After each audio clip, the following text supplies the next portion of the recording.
Hello folks, it's Kikoskia here, and welcome back to Let's Play Pillars of Eternity. And when last we left off, we dealt with a wizard impersonating someone and potentially saved a relationship. Maybe. Perhaps. The person that we gave the ring back to, and told to go and give their partner a second chance, has now left. And there's not much more for us to do here in the Goose and Fox. So let us head out and go and see what we can buy in the market. We did have to pass the market on our way to do the quest, and hopefully they've got some good stuff. Hopefully they'll also accept all the items I got from the battle with the wizard and his bodyguards. It's a bit covered in blood. Okay, it's copious amounts of blood, but I'm sure it'll be fine. So there's a stall there. And another ship lost! A Valiant merchant vessel dashed against the merciless rocks. No survivors. Still, Ondra's beacon lies dormant, its doors barred to all. The waters claim many souls this season. We might want to go check that out at some point. We've also discovered the marketplace and earned 150 experience. Let's talk to you. Good day, stranger. The young woman stands by a cart, watching the crowd with large, bright eyes that focus on you as you approach. Take your time, traveller. If you're looking for enchanted scrolls or garb, you've come to the right place. Ooh, okay, what have you got? You've got some very nice things and some very expensive things, and a lot of scrolls, as well as a lot of items we can use to enchant things. Good to know. Let's have a look at these things. Ooh, unusable by a priest. It gives you more spells. This thick iron band is dented and scratched and appears to have seen much use. It is studded with 11 small beads, one for each of the gods. It was created by an Adiran priest to remind him of his devotion, particularly in the heat of battle. It is said that, feeling his fingers rub against the beads, he would say a quick prayer to each of the gods, who blessed him in return. That's something for you in the future. Then we have the wizard equivalent, Telda's Ring. Gives you a second and a fourth level slot. An elven wizard of Adir, Telda was forever frustrated by the limits of her own considerable powers. After spending almost 2 centuries mastering most of the spells known to Kith, she found that her greatest challenge lay not with her repertoire, but with her inability to make more frequent use of her magic. She spent the last century of her life studying a means to amplify her abilities. When at last she developed the spell she needed, she had it built into this ring, so that the prudent wizard need not cast the spell to make use of it. Interesting. Then we have rings of deflection and rings of protection. There's also an Ashwood cameo figure. It summons something. This intricate piece has been created from one small piece of Ashwood. A raised relief has been carved across the front, depicting an eerie, beautiful figure standing beneath a large and twisting tree. Her face is turned slightly to regard the viewer, as if having just noticed their presence. Interesting. We also have a retrain character here as an option. We don't want to do that right now. Instead, we'll go, are you a guard? You're a guard. There's also a commoner, and there is Nama. Hello. The merchant smiles brightly. Well met, traveller. Are you interested in purchasing any rations for your journeys? Do you have food? You have food, and lots of it. Also camping supplies. We will buy one of these camping supplies. You never know.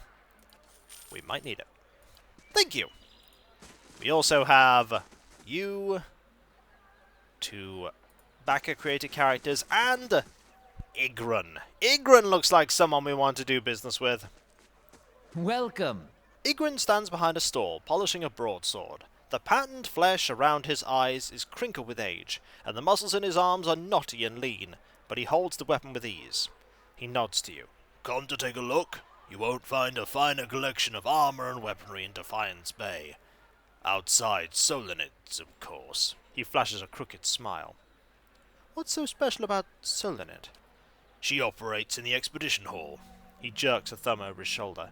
Sells the best equipment in the city, but Waynan keeps her on a short leash. Keeps her file inventory reserved for chartered expeditionists, members of the dozens, and anyone else he takes a liking to. Noted. Let me see what you have for sale. Ooh, we have some nice stuff here. The Lady's Hand. This slender steel scepter is topped with a gilded feminine hand, each finger ending in a delicate mother-of-pearl nail. It was forged and crafted by the smiths and artisans of Delwyn, a small town in the foothills of the Magmere Mountains in the southern reaches of the Adir Empire.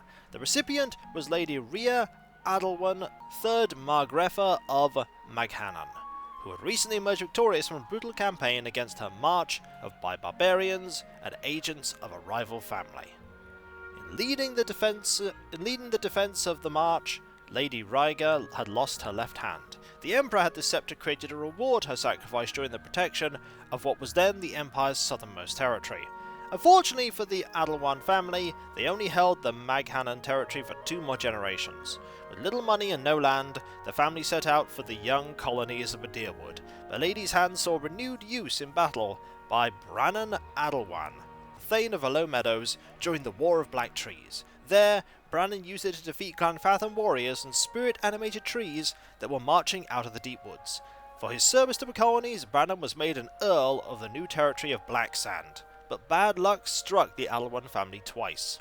Only a year after establishing a fort on the frontier, Brannon was ambushed by Glanfathan resistance fighters.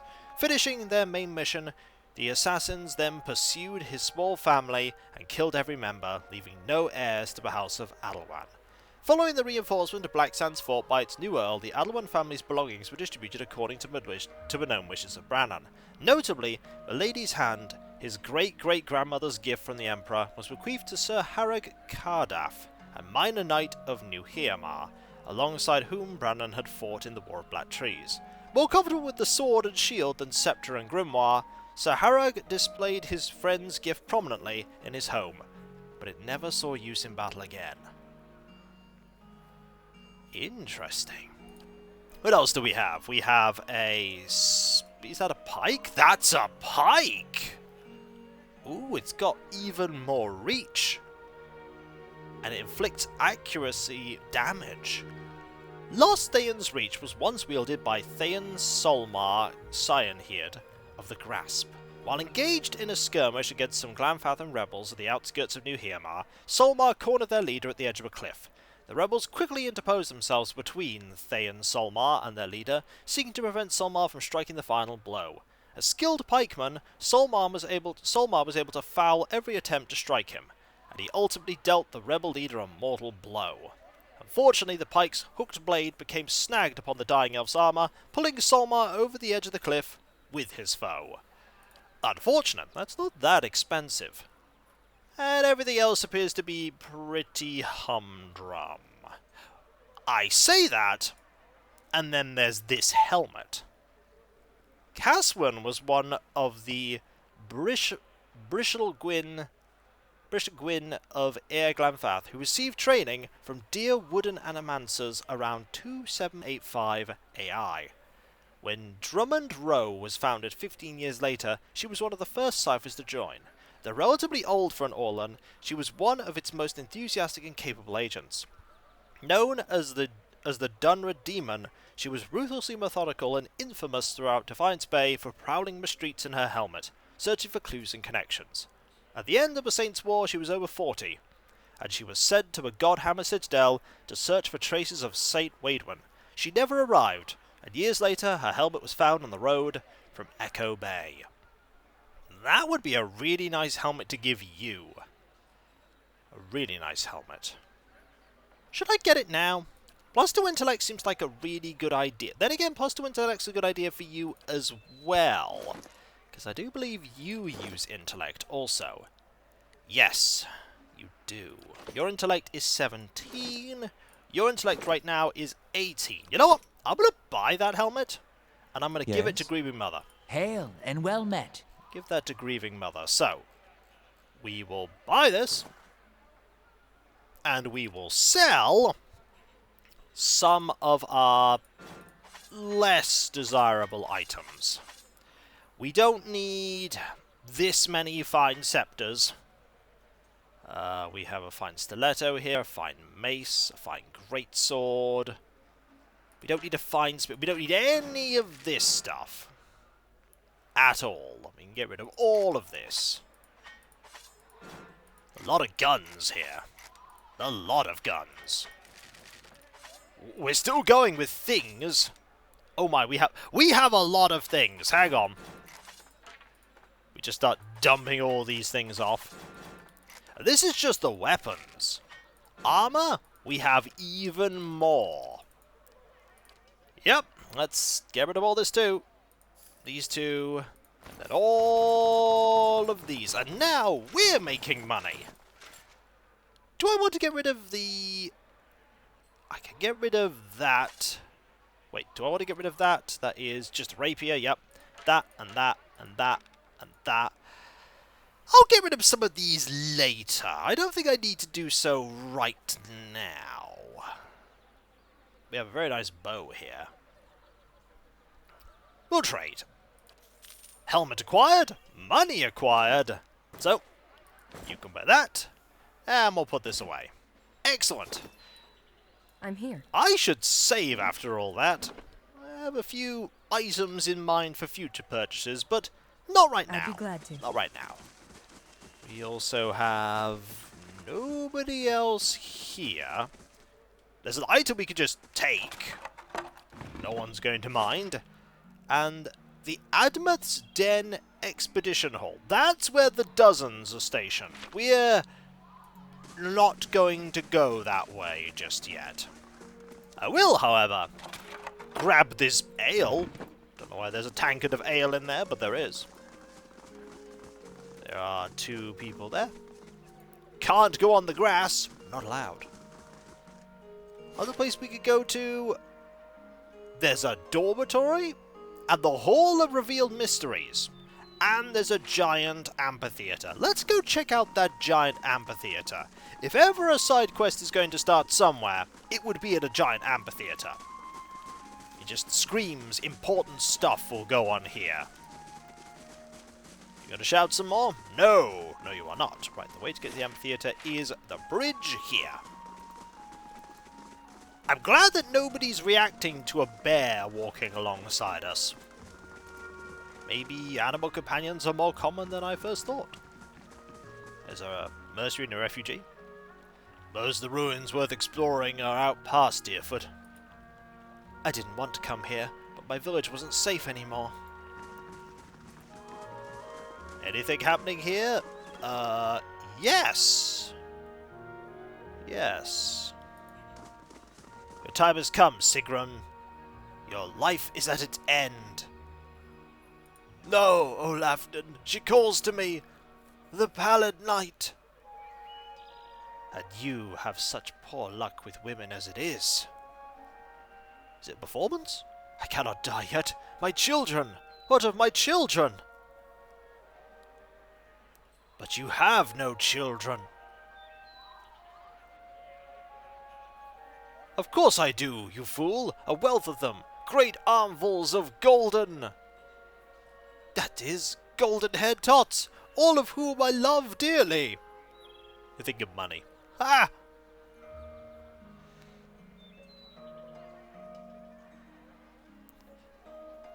Hello. The statuesque woman has a gaze that could cut stone. She turns her chiseled cheekbones to the sky and favours you with a look of acknowledgement. Her eyes shimmer under silvered eyeshadow and a razor-precise line of kohl. Before you can speak, she throws her hand up in dramatic fashion. Greetings. Autographs after the performance, please. Great art requires great concentration, and greatness is expected from the Revel of Stars. What's the Revel of Stars? We are the finest theatre troupe in the city. We believe that the best art is immersive and true to life. She looks at the amphitheatre with a rapturous expression. We stage our performances right here in Copperlane for the edification of all. I suppose I can spare a moment for a fan? What do you do? That depends entirely on the demands of the role. She lays a slender hand on her chest. I am the Pallid Knight, the Widow of the Wood, and the Warrior Queen Mokga, all at different times. To live a different life each day is a glorious thing indeed, my friend. The grieving mother retreats from the actress. Her mind deceives. Her voice enchants. She seeks to become what you desire, to blind you to a truth. Do not trust her, Watcher. Thanks, Screaming Mother.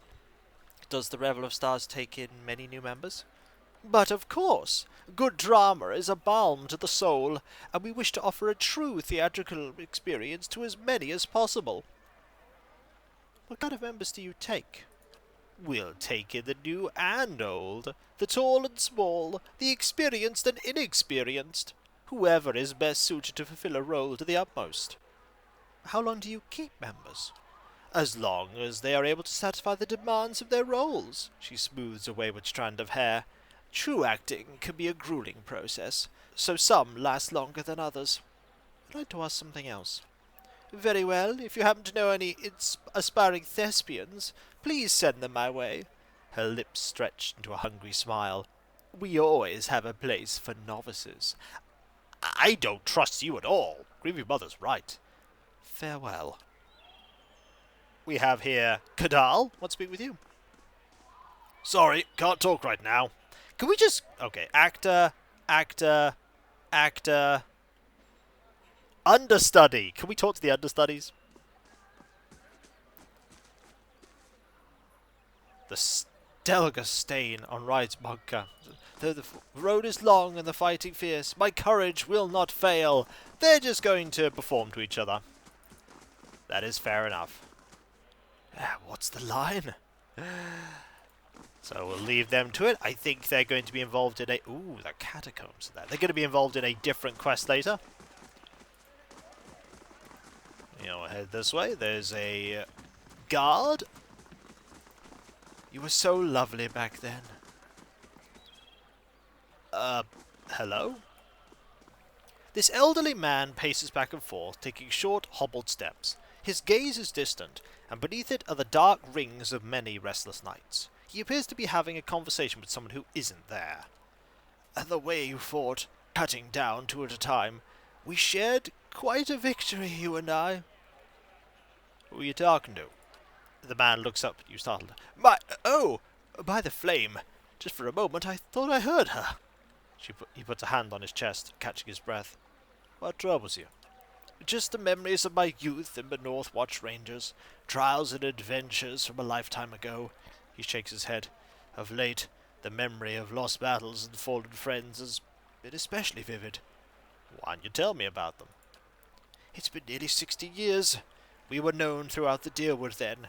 We thought we'd adventure together forever, collecting coppers and inspiring songs. The wrinkles around his eyes deepen. That was until we faced Helig of Thane. He was a wizard whose experiments in necromancy left a trail of bodies, some reanimated, from Solace Vale to Midwood. We tracked him as he fled towards the Valian republics, catching him just west of a lake of drowned tombs. We were fools. Seasoned as we were not prepared for his foul magic. Our numbers were nothing against his power. A wiser man would have ordered a retreat. Not me. By some curse of the gods I was knocked out. When I awoke, my rangers, my Rona, they were all dead. He holds empty air in his arms. Who is Rona? My friend, my comrade in arms, my love. We planned to adventure together until we grew old enough to settle down and enjoy our fortunes. Young as we were, we couldn't imagine anything tearing us apart. I know this sounds like an old man's madness, but I hear her, a voice just over my shoulder, calling out to me in my dreams. At night I see her wandering the catacombs beneath the city, trying to escape. Oh? Foolish as it sounds, I can't shake the idea that she's somehow down there, waiting for me. I've even ventured below, though it damn near cost me my life. He hesitates. Were I half the warrior I was in my youth, I'd search every grave and rat hole. As it is, I'm stuck with this feeble body and the agonizing notion that my love is somehow down there, beyond my help. We can search the catacombs for signs of her. Tears spring to the old man's eyes. There's an entrance southwest of here, on the other side of the canal. He sniffs and wipes his eyes. You are truly a gift of the gods. If there's anything you could find of her. Looks like we have a quest, folks. We're going to be going to the catacombs in search of someone who's long dead. You tend to find those people in catacombs, but this long dead person appears to be out and about. Hopefully not out and about in a hostile wants to kill us kind of way, but we'll just have to wait and see. But that'll be for next time, folks. And if you enjoyed this video, don't forget to like, comment, and subscribe if you're not. And if you are subscribed, press that bell for those notifications. And I'll catch you next time, folks. And I'll see you then. Later.